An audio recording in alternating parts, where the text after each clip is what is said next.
Welcome to this new episode of the On Being Human podcast. I think when I got this burnout, of course, it was clear that I could not hold up to that Superwoman that I had created, right? Because my whole body resisted and my whole mind. Sometimes it takes a crisis to see that the narrative we've been living by isn't quite serving us the way we'd hoped. And dropping that narrative for a new and more spacious one may take the help of a loved one, or even an accepting of the fact that partially this narrative will always be a part of us.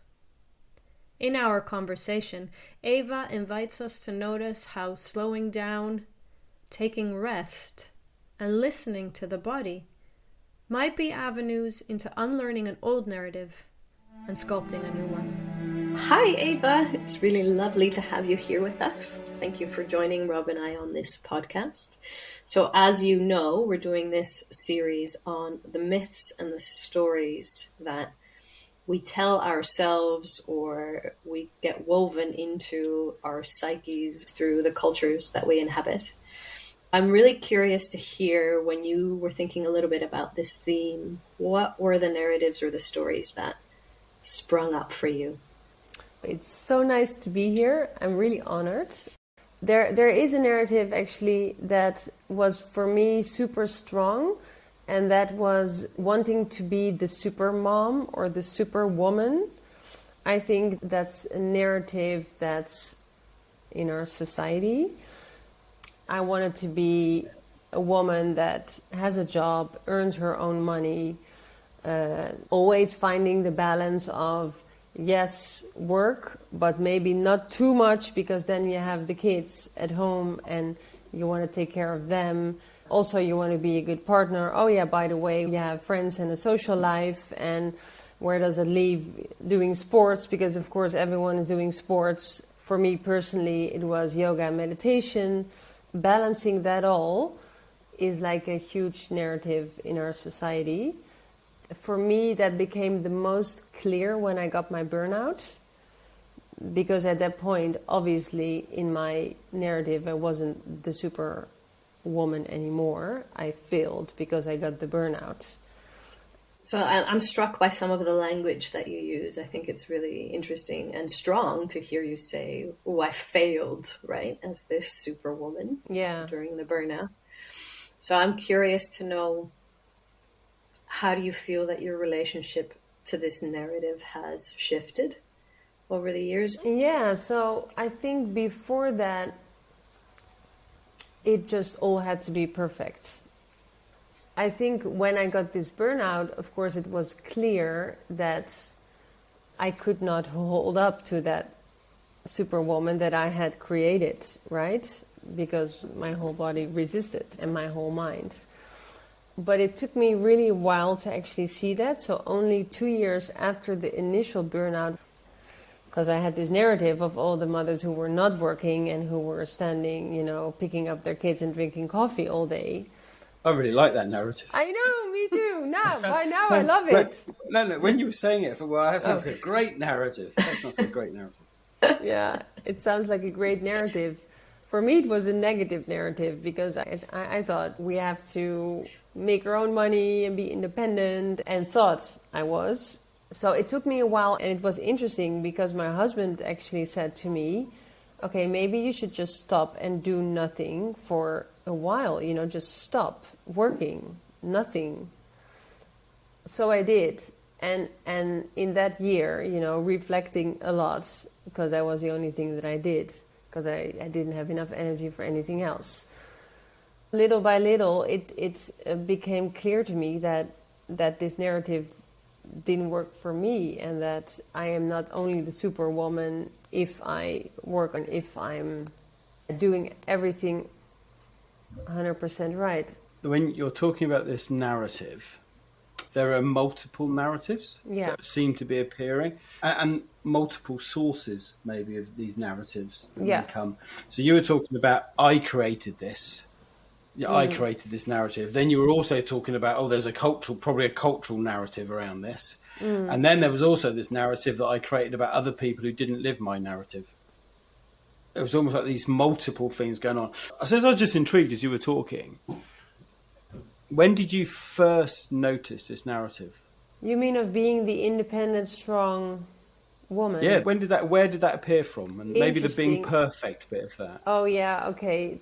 So there's two. The being perfect one is the one that I've been knowing from birth. Since I live in a family where being perfect is sort of the norm. And the part of being the independent woman was more that my mom was not working, which was really her choice, and she was perfectly happy with that. But for some reason, I've always thought, okay, I'm going to do this differently. I'm going to be the independent woman, and I want to do it on my own. And then the being perfect part is actually even the much deeper one. For me, because it's really part of my upgrowing. I have a follow-up question then, because this is really interesting to start to maybe untangle the little different parts of the narrative that float around. So there's the I need to be perfect narrative, and then there's the independent. I would like to be or need to be independent, which sounds like at some point they converged in this is what the independent superwoman looks like. It sounds to me like there's something quite healthy about the independent narrative that you share. Because it's almost like that was a choice of yours. There's agency in that one, where I don't actually sense the same sort of agency in the other one. What is the new narrative, really, that fits that? Yeah, that's a good question. I think more and more to do with being really close to who I am, being able to express myself. I think that really shifted because I can really much more easily than before feel it also in my body, whether I'm doing it right or wrong. And then I still struggle with, you know, if I just really wanted to use the word perfect again. So am I doing that perfect? No. So there it comes again. Do I want it to be perfect? Yes. Even seeing my imperfections. Part you want to do in a perfect way. Yeah, I mean, that would be perfect if I would also embrace my imperfections. Oh God, this is like, yeah. I love that one. I love that. I could perfectly accept my imperfections. Exactly. I'm really struck by how so much of creating a new narrative is about unlearning an old narrative. So we create something new to replace the old one. Yeah, and then sometimes in the doing it, we bring in some of the old narrative unknowingly.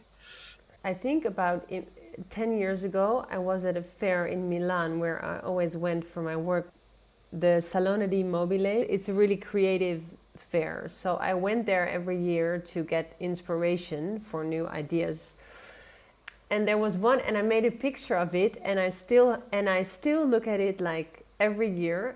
There was a little sign, and it said, "Learn to unlearn," which is super simple, right?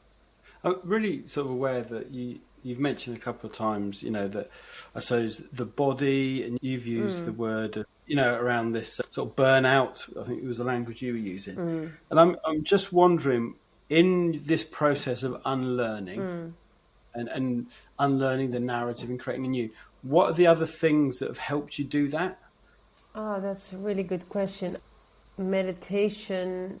So I did a lot of walks to the water around my house. And I just sat there and I just looked at the water, just sort of doing nothing, which was also a super big narrative, by the way, doing nothing. But I think this is one that Evelyn and I talked about a lot. But by doing nothing, you know, stuff came up, obviously, which is, you know, what happens as well when we meditate. And I think it was like really the first step of, you know, becoming aware of these narratives. And I did talk about it as well with a psychologist. And I think that I talked about it with some friends.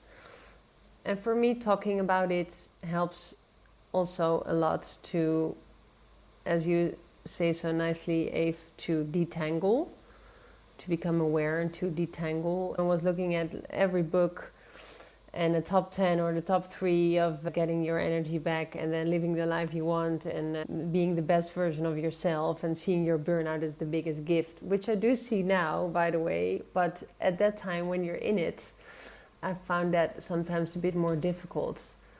But I was looking for the answer everywhere, you know, like give me the one tip.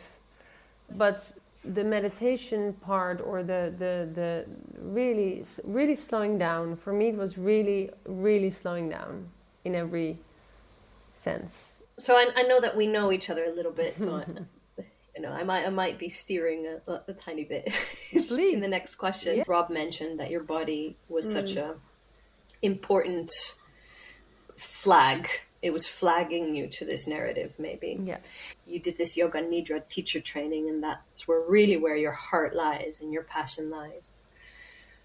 On the one hand, there's your body demanding rest. And on the other hand, there's your heart saying, this is where my passion lies, in the restful. So maybe for the listeners, maybe you want to tell the world a little bit about what Yoga Nidra is, because I don't think everybody knows what it is. So the question that I have then is, what's your true sort of story around rest? Yoga Nidra is really a form of meditation. It's a sleep-based meditation. And so the one who is leading you can take you from active brainwave state into a deep state of rest. For me, it was really my go-to during my burnout. It was actually the only thing I could do. Because it's also a lot more easy than meditation. I think because someone is leading you into a certain sleep space but you're not gone totally. You're really in the realm of being with who you are. So all the blur of your mind, all the narratives, they disappear. And I think that's where my love is. But yeah, it comes close to connecting to your source. So your question was, what's my relationship to rest without the narratives? I think that I just need it every day. And I try to do it a lot. So what might be the benefit of every day connecting to source and disconnecting from the narratives? I mean, I can see real power in that. Yeah, totally. So that's yeah, thank you. That's why I really feel it's a necessity, and not only for the rest that you get at that moment, but for the impact it has on your life. I love the quote of Emily Fletcher, which she says, meditation is not to become a good meditator, or, you know, but it's not to become a good meditator, but it's to become good at life. And that's, you know, rest is not per se only about getting that rest. I hear a bundle of narratives bouncing around off each other as we're talking. Yeah. You mentioned that interesting thing about, you know, the goal of meditation is not to be a great meditator. So all of a sudden that narrative almost of, am I doing this right, can appear even in these practices, can't it?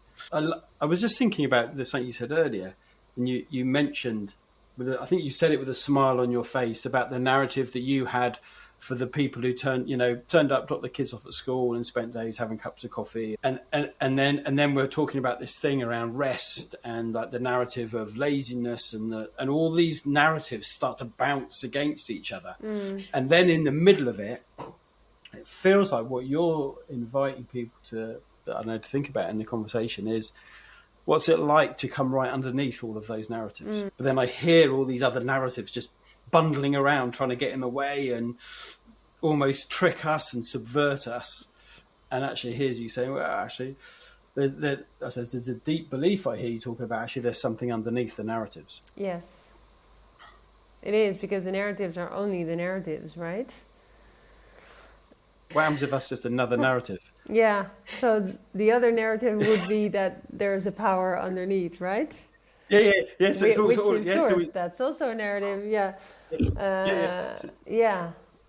That's also a narrative. But I think what I love about the Yoga Nidra is that the mind is shut down. So, and I think when the mind is shut down, there cannot be a narrative anymore, because you go one place deeper where there are no narratives. I think this is also a question that I'm asking myself. A narrative can only exist in the mind, and in the body, obviously. Well, how do narratives live? Yeah. Beyond our mind, in our body. Yeah. What happens then? So, because I hear, when you were talking they about live in our bodies. How does that feel? Does that feel different? Is that different than the narratives that we have in our mind? Yeah. I feel like the difference is in how we relate to the narratives. I think that they float up so I really love this idea. This is an idea from the Vipassana meditation. But one of the things that they teach you when you go on a 10-day silent retreat with Vipassana is this concept of Sankhara. And Sankhara is actually a story. It's a narrative. It's a memory. It's an energetic residue that carries something. And the whole idea is that if you sit in silence and these Sankharas are just coming up, but you aren't attaching to them, you're not going into action with any of them. You're not wrestling them. You're not pushing them away or holding on to them or taking action around them. Then they have the ability to just absolve. Mm-hmm. And so throughout those 10 days, you actually have an experience that is very much like that. And I could sense that a little bit of this Yoga Nidra space. It's not necessarily, I think, that we're ever without narrative, in the sense that I think the mind's always doing what the mind does. And in some ways it's always creating stories because that's what it's designed to do.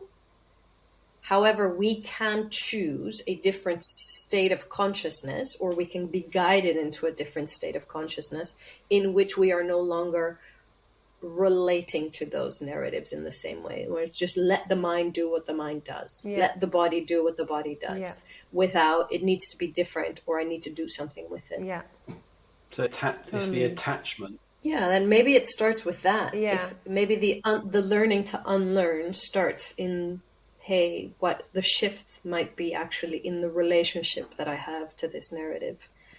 So it already starts from an unconscious to an aware relationship, right? Oh, I wasn't aware that this was even alive for me. Oh, now I know that I have this I need to be perfect narrative floating around, and there it popped up again.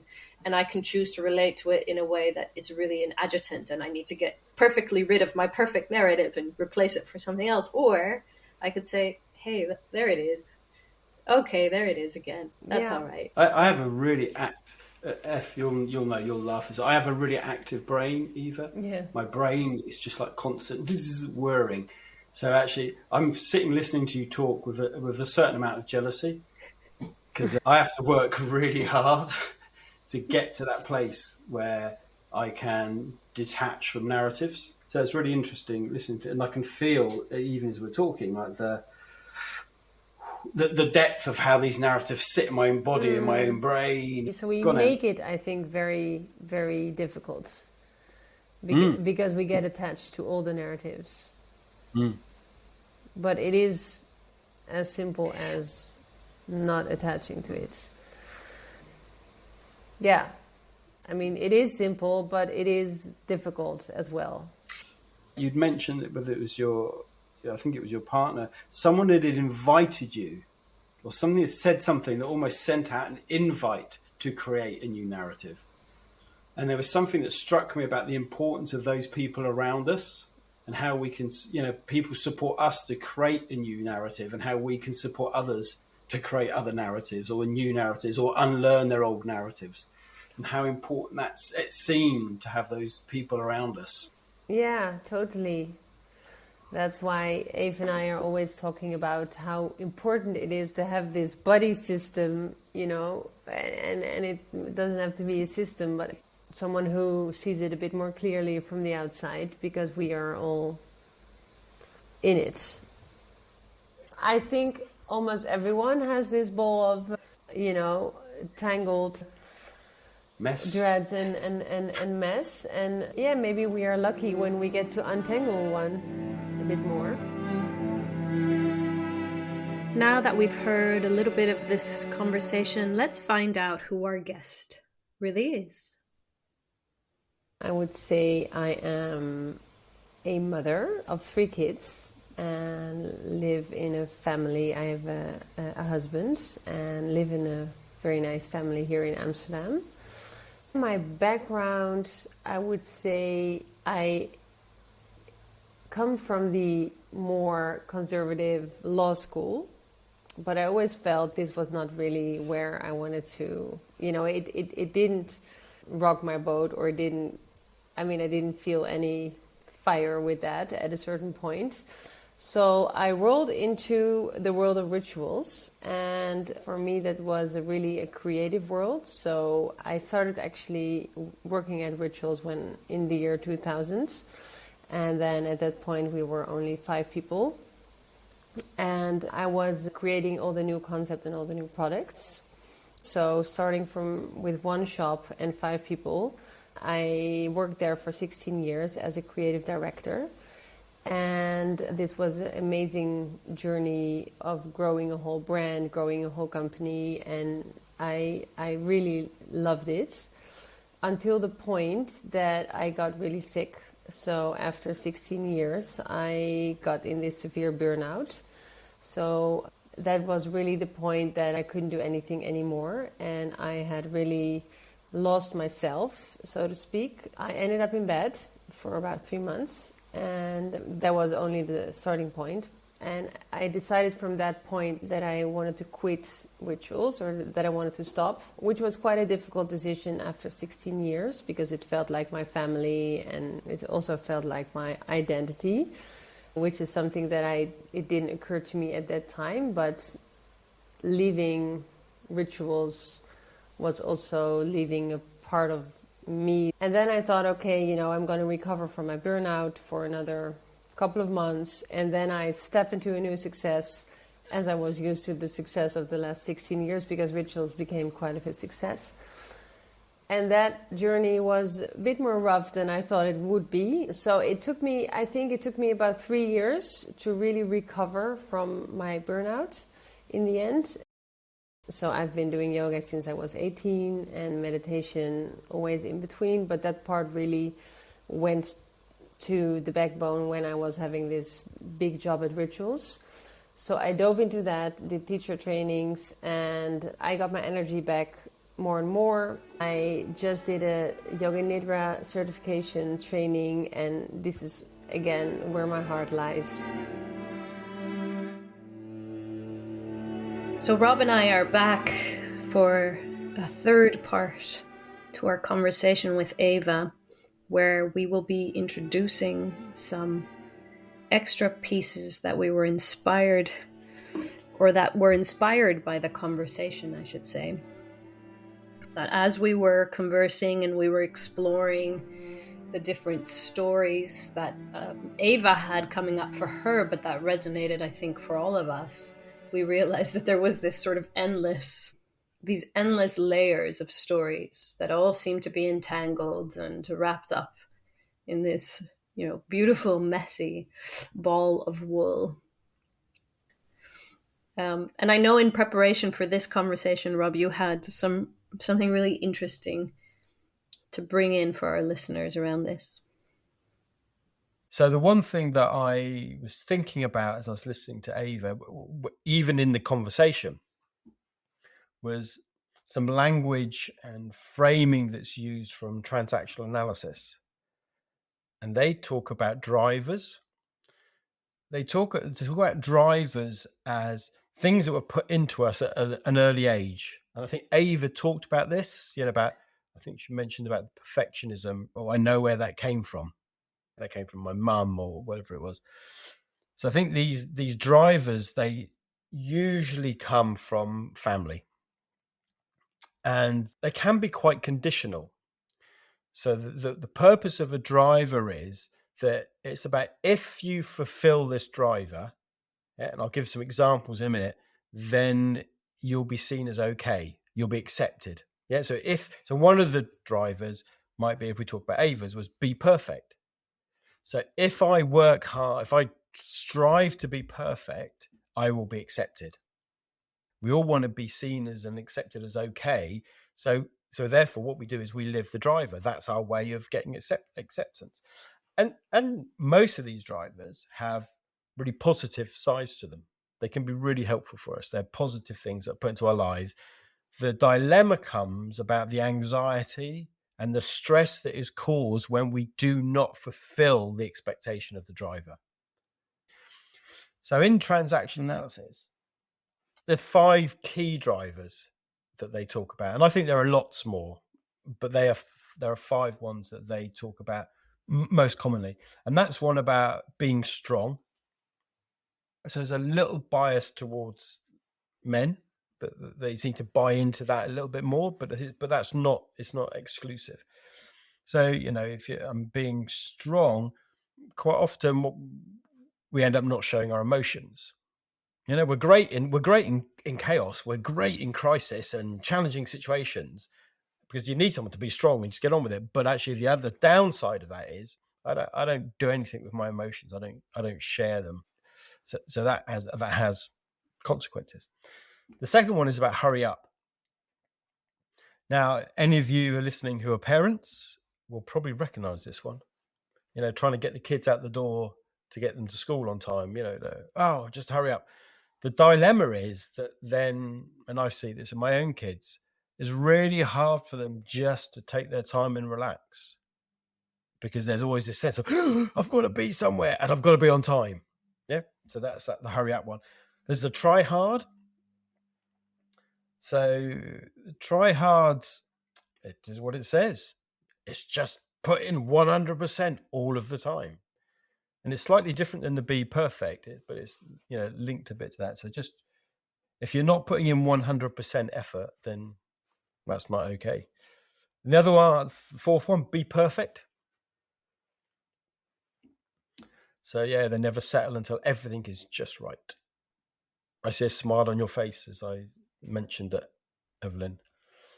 And then the other one is please others.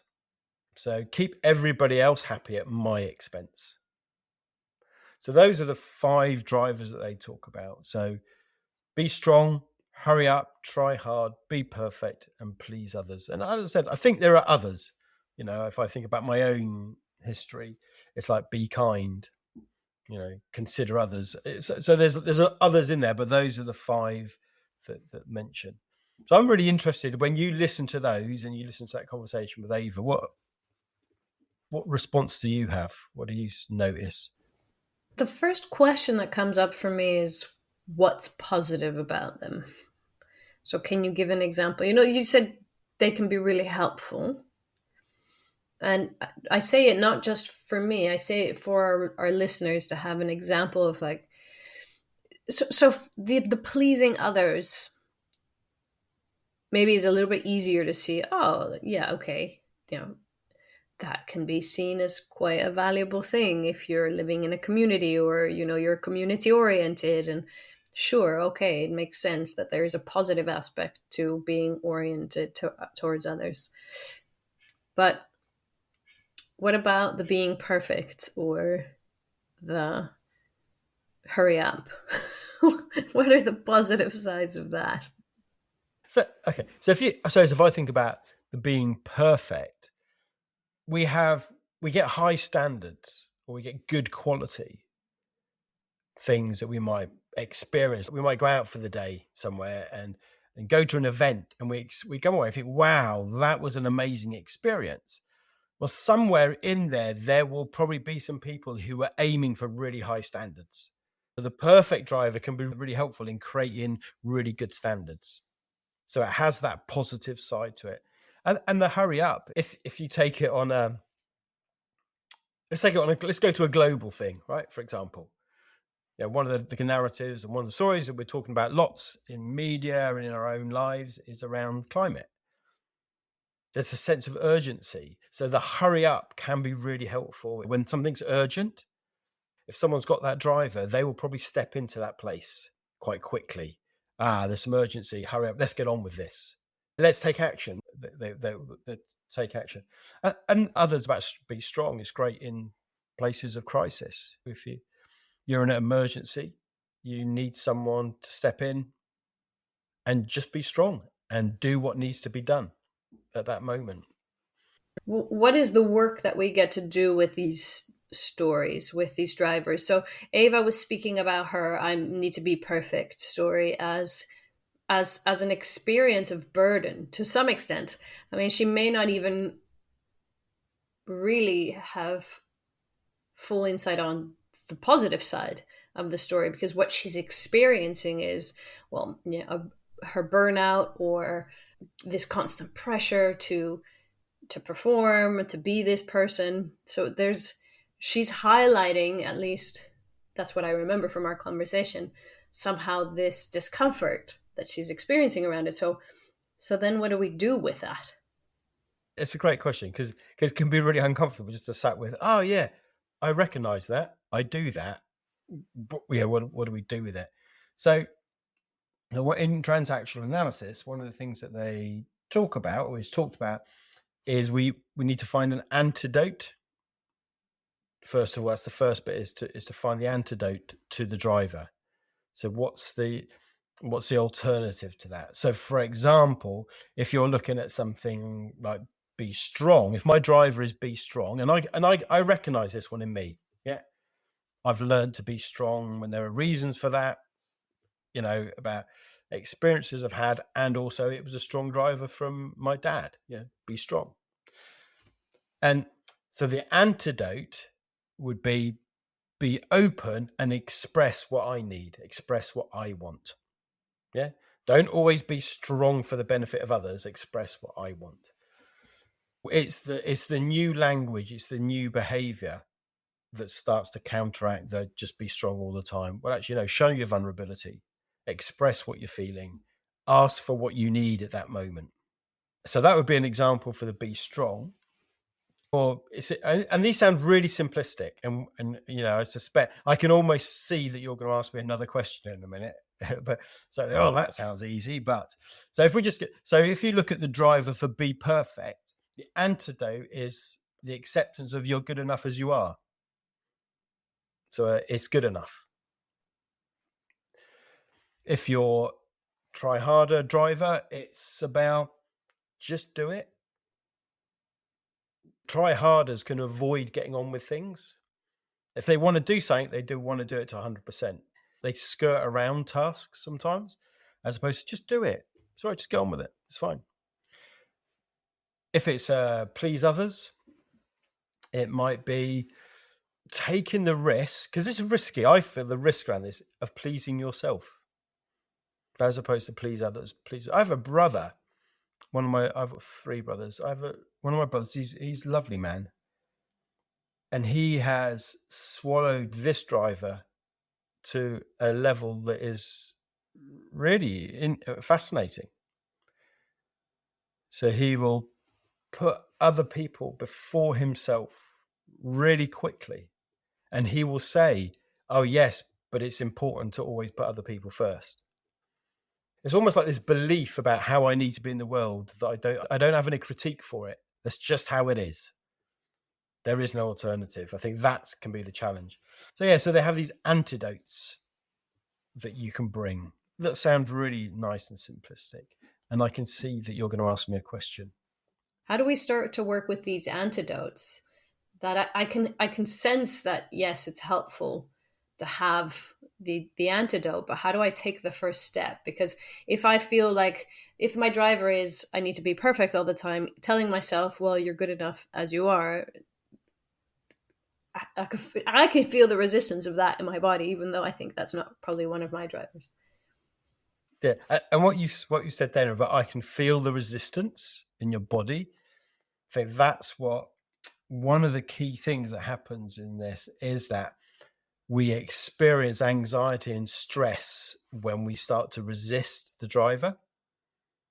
Yep. So there's something about that's inevitable, that when we start to challenge these drivers, we're going to feel some anxiety and some stress. So I think there's a useful little analogy.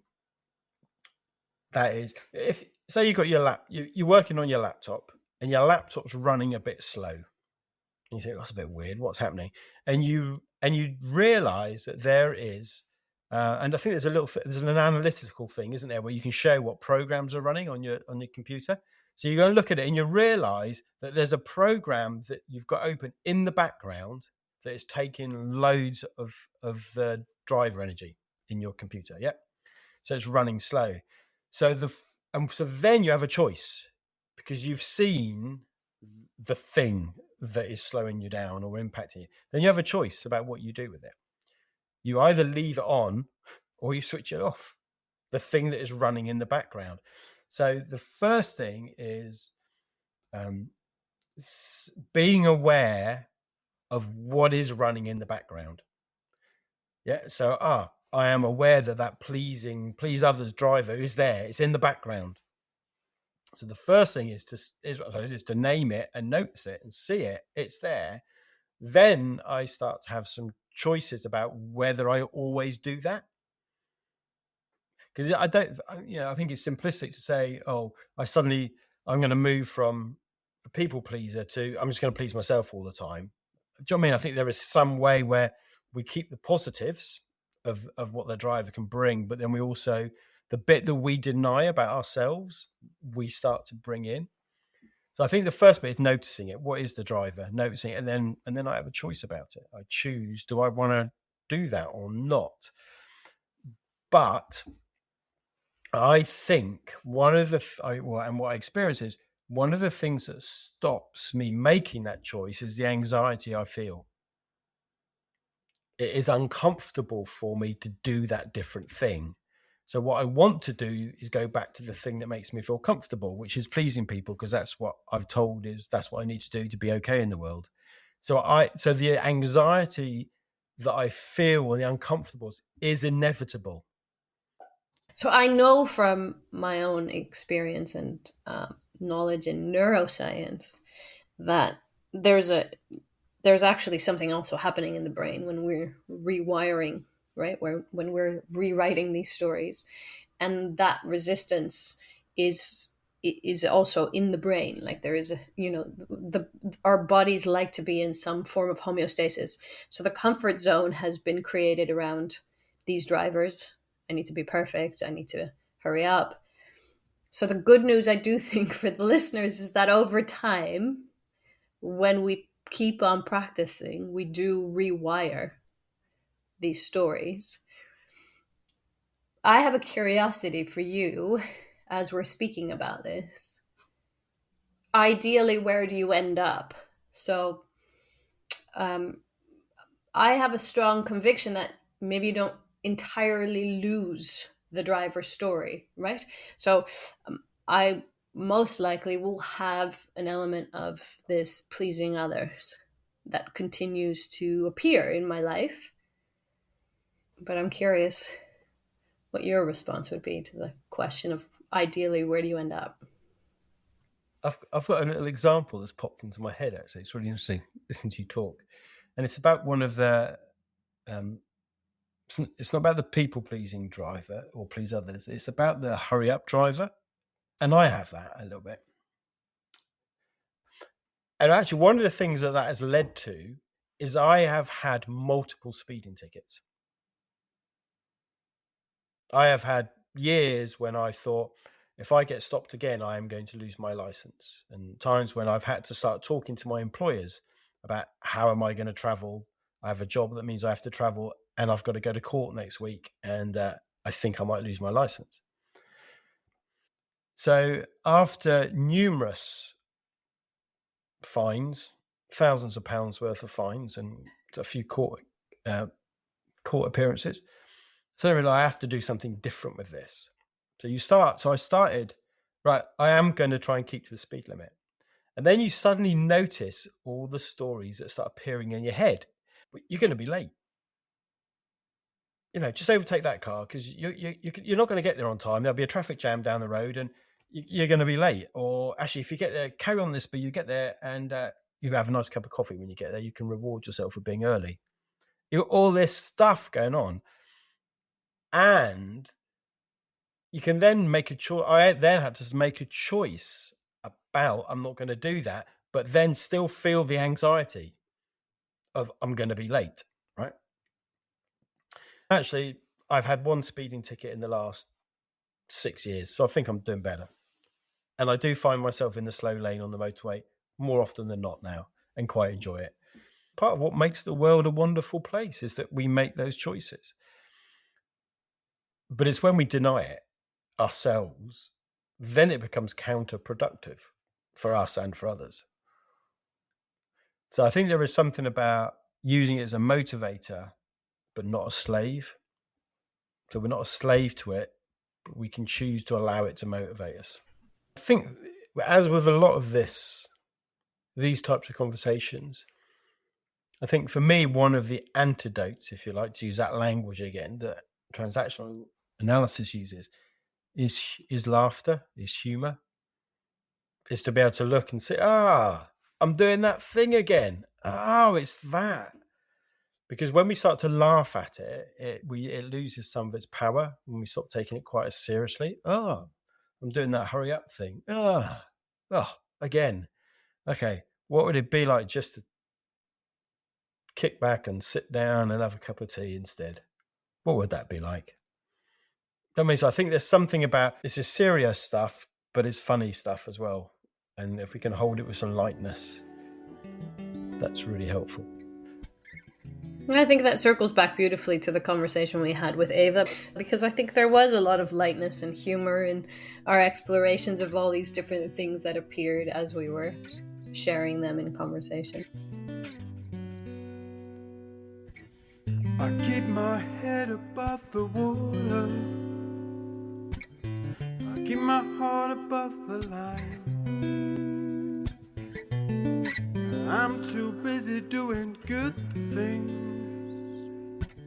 It takes up most my time.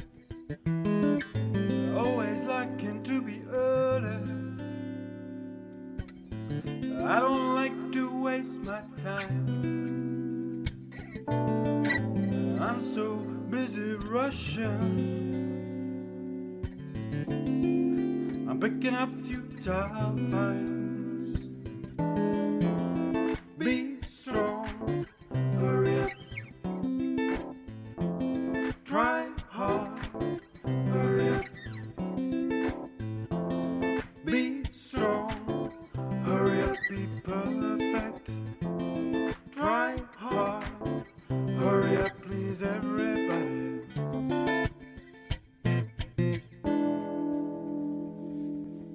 I'm living like I'm always perfect.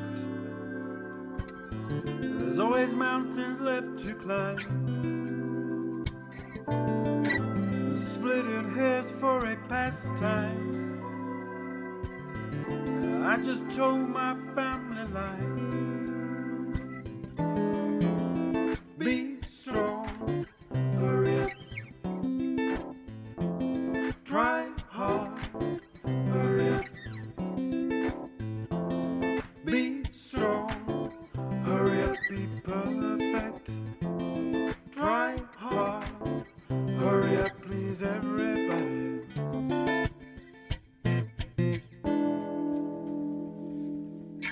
Oh, to be strong just like a titan, with a wall that's always mine, hiding all my soft spots,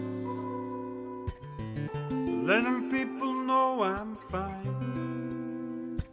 I always hope that you are happy, and feel the job is always mine. To keep you always smiling, to keep you